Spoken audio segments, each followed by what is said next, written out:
Tes passions, ta colère, tes excès, tes mauvaises paroles ou ton excitation à faire des choses interdites ont pour point commun une chose, ou plutôt une créature faite de feu, mais invisible pour les êtres humains.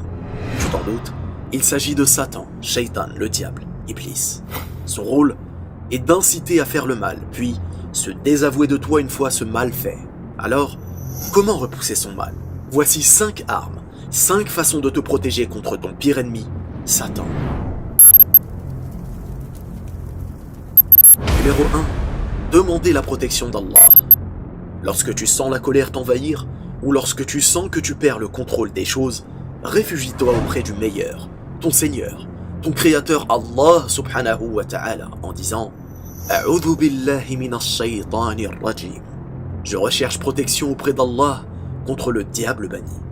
À ce sujet, Allah subhanahu wa ta'ala nous dit dans la sourate Al-A'raf, au verset 200, « Et si jamais le diable t'incite à faire le mal, cherche refuge auprès d'Allah, car il entend et sait tout. » Numéro 2.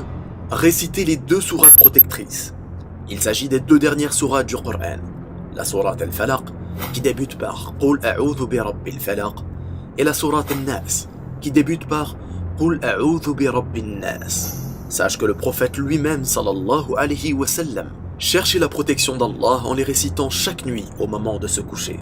Ces sourates sont d'ailleurs tout autant efficaces contre la jalousie et le mauvais œil. Numéro 3. Prononcer la parole de Tawhid suivante. La ilaha illallah wahdahu la sharika la, lahul mulk wa lahul hamd, wa huwa ala kulli shay'in qadir.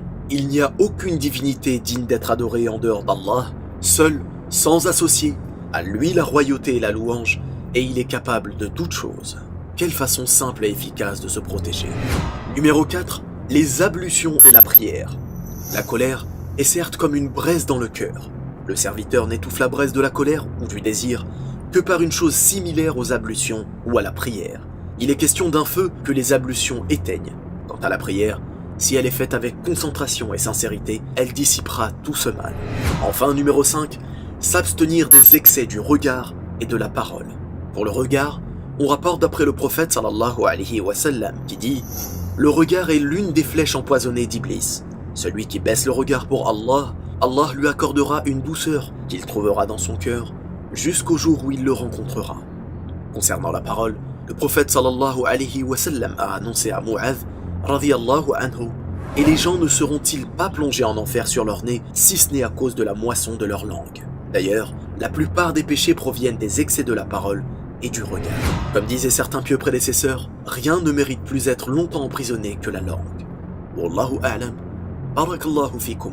Wassalamu alaykum wa rahmatullah.